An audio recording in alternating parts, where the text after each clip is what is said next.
Okay, welcome back to Sports Corner number 5. We're back on Rugby League again today, back with the great Newcastle Knights and a very similar player to we previously covered. So we're looking at NRL Round 11, which has just finished. Particularly today, the Newcastle Knights played the Bulldogs, and unfortunately Connor Watson, who's previously featured with us, sustained another injury, this time to his Achilles tendon involving the right leg. So he sustained an Achilles Tendon Rupture. There's him there with the trainer after he'd done the injury. A pretty big injury and hard to recover from. So what exactly is the Achilles tendon? Well, it's that big tendon at the back just below your calf muscle. Inserts onto your heel bone, known as the calcaneus. It's the strongest tendon in your body. It takes about 12 and a half times your body weight, sometimes when you're running, so it's incredibly important. So here it is from the side, and what it is, it's made up of, and there it is again from the back. What it's made up of is a muscle called the gastrocnemius in red there that we're going to mark, and there's a smaller muscle that's a little bit deeper to it called the soleus, and the two of those muscles together form a tendon in yellow there, which is your Achilles tendon, which then inserts into that rock-like bone at the bottom, which is otherwise known as your heel bone or your calcaneus. So that's all there in yellow, and we're going to zoom in very shortly so we can get a better look at this calcaneus. So here it is there, that calcified area where the yellow bit inserts into. So that's your Achilles tendon. Now, how did Connor do this? The mechanism of injury is very common in our weekend warriors, those 40-year-old males who go back to sport after a long time off. It's done by a sudden forced plantar flexion. What that means is your toes are pointing down like that, and you can see Connor's doing that. He was just about to take off, and he's done the injury just there as they're recircled. So forcing his toes into the ground. It looked pretty innocuous, but often it is. And the way most people describe it is they felt like someone kicked them in the back of the leg, or someone shot them in the back of the leg. And we're going to show a photo in a sec, but Connor did that. He looked straight back onto his leg as he went down. So here's a photo from there. It's not the greatest quality, I'm sorry, but you look back, and that's the most common way people describe it. So if you have that, you most likely have an Achilles rupture. And this is what happens here. The two tendon ends are now separated. There's a yellow space in between, and unfortunately these injuries are often missed. About 25% of them can be missed on presentation. It can be debilitating if it's missed, and much harder to sort out if you get it down the line. So think of it if you have that feeling of someone shot you in the leg or something clicked at the back of the leg. Now, how is it treated? Well, it's important to get someone into that plantar flex, that toe pointing down position early, so the tendons can sit one next to one another, so they can start to heal. And the reason I mention this is just an MRI from a guy I got 10 days down the line with no treatment. Just to compare it, this is a side view of the tendon.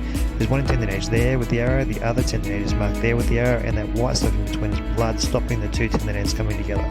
So that's what can happen if it comes late. So ideally you need that plaster put over the front of the foot in the first 48-72 hours. Now, do I need an operation? Well, this used to be a pretty simple question to answer, but now there's a lot of debate between foot and ankle surgeons. What we used to think, we used to worry about the risk of rupturing the tendon again, and we thought surgery was better. We thought your risk of rupturing was between 3 and 5% with surgery versus about 12% without it. What has been proven with more studies into this is that's actually wrong. There's not that great a difference between surgery and not having surgery. And by not having surgery, that's usually a mix of plasters and boots and slowly bringing your foot to 90 degrees and getting weight back on it. So to answer the question again, do I need an operation? What is the risk of re-rupturing again? Well, what we've found is there's probably not a huge amount of difference between those people that have an operation and those that don't in terms of their risk of re-rupture. So if you're going to have an operation, you probably wouldn't do it for that reason. The other question people ask is, well, will I return to my normal function?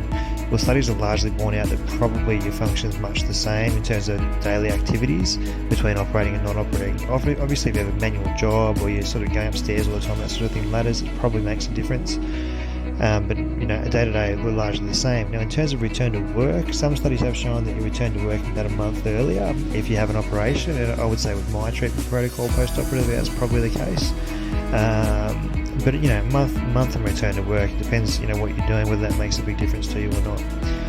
And then it's important to note the complications. Now, there's not much coverage over the Achilles itself, and so with your operation you're at risk of a wound breakdown, and that's 5 to 7% in the literature. I do a percutaneous technique, it's probably slightly lower than that, but it is something to be mindful of.